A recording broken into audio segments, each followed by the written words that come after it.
ایک وقت ایسا آیا کہ اللہ تعالیٰ نے حضرت ابراہیم کو بہت زیادہ مال عطا فرمایا.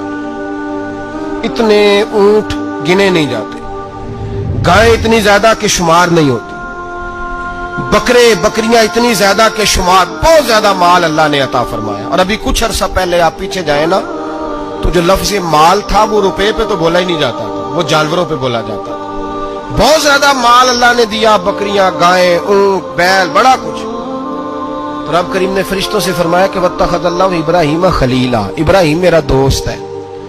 تو فرشتے کہنے لگے یا اللہ جسے اتنا کچھ دیا جائے اس نے دوست تو بننا ہی ہوتا ہے، تو نوازا ہی پڑا ہے، اتنا مال، اتنے کھیت کھلیان، اتنا کچھ. اللہ کریم نے فرمایا جاؤ آزمائش کر لو، امتحان لے لو. فرشتہ امتحان لینے پہنچ گیا. حضرت ابراہیم کے جانور چر رہے ہیں چراگاہ میں، حضرت ابراہیم بھی ہیں، غلام بھی ہیں، بہت بڑا ریوڑ ہے.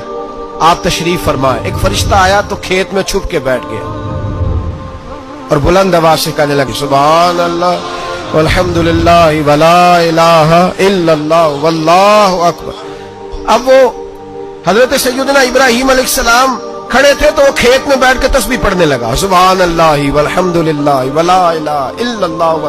حضرت ابراہیم کہنے لگے یہ میرے رب کا نام کون لے رہا ہے؟ بڑی اس کی میٹھی آواز ہے، بڑی، کون ہے؟ ڈھونڈنے لگے، گھومتے گھومتے اس کے پاس چلے گئے. فرشتہ انسانی شکل میں، تو میرے رب کا ذکر کر رہا تھا؟ اس نے کہا میں ہی کر رہا تھا. فرمانے لگے یار ایک دفعہ پھر نہیں کرتا؟ تو کہنے لگا ابراہیم پہلے تو میں اپنی مرضی سے کر رہا تھا، تو کہتا ہے تو پیسے لگیں گے، پیسے ہے تو کر دیتا ہوں. حضرت ابراہیم کہنے لگے بول تو کیا لے گا؟ میرے اللہ کا ذکر سنانے کا کیا لے گا؟ کہنے لگا جتنی بکریاں آپ چلا رہے ہیں ساری دے دے تو میں اللہ کا ذکر سنا دیتا ہوں. آپ نے فرمایا بس جا تیری ساری ہوئی، میرے رب کا ذکر سنا. اور پھر شروع ہو گیا سبحان اللہ الحمدللہ ولا الہ الا اللہ واللہ اکبر. حضرت ابراہیم علیہ السلام کیف میں یار پھر ذرا سنا، نا علما وچ پھسا سانو، تو یار دی گل سنا سانو، ذرا دوبارہ سنا. میں پھر سنایا، ایک دفعہ پھر کہا. فرشتہ کہنے لگا بس جی آپ کے پیسے پورے ہو گئے. حضرت ابراہیم کہنے لگے چل ایک دفعہ اور سنا. کہنے لگا پیسے لگیں گے. تو کیا لے گا؟ کہنے لگا گائیں بھینسیں ساری میری. فرمایا بس یار اتنی قیمت، تو سنا صحیح، سارا کچھ ہی تیرا. پھر شروع ہو گیا سبحان اللہ والحمدللہ ولا الہ الا اللہ واللہ اکبر. گائیں دے دی، بھینسیں دے دی، وہ ذکر سناتا ہے. حضرت ابراہیم کبھی مچلتے ہیں، کبھی روتے ہیں، کبھی آہیں بھرتے ہیں. تو میرے رب کا نام لے رہا ہے، ذرا پھر سے لے. کیف جاری ہے. کہنے لگا بس بھائی. حضرت ابراہیم فرمانے لگے تو اور لے لے جو لینا ہے، مجھے ذکر سنا. اس نے کہا ابراہیم بکریاں میں لے چکا، گائے بھینسیں میں لے چکا، اونٹ رہ گئے، سارے لے لوں گا پھر ذکر سناؤں گا. فرمایا جا تیرا ہوا تو ذکر سناتا رہ، میں دیتا ہوں. دے دیا. کچھ دیر ذکر کیا تو اب خاموش ہو گیا. حضرت ابراہیم خلیل اللہ علیہ السلام فرمانے لگے ذکر سنا. کہنے لگا ابراہیم اب تیرے پاس دینے کو کیا ہے؟ ہر چیز تو میں لے چکا. آپ فرمانے لگے یہ گائے بھینسیں بکریاں چرانے کے لیے تجھے کوئی نوکر ملازم بھی تو چاہیے نا. تو اس طرح کر مجھے رکھ لے، میں روٹی نہیں مانگوں گا، کھانا نہیں مانگوں گا، تو اللہ کا ذکر سناتا رہنا، میں تیرے جانوروں کی نوکری کرتا رہوں گا. حضرت ابراہیم علیہ السلام نے جب یہ کہا نا، فرشتے کی آنکھوں میں آنسو آ گئے.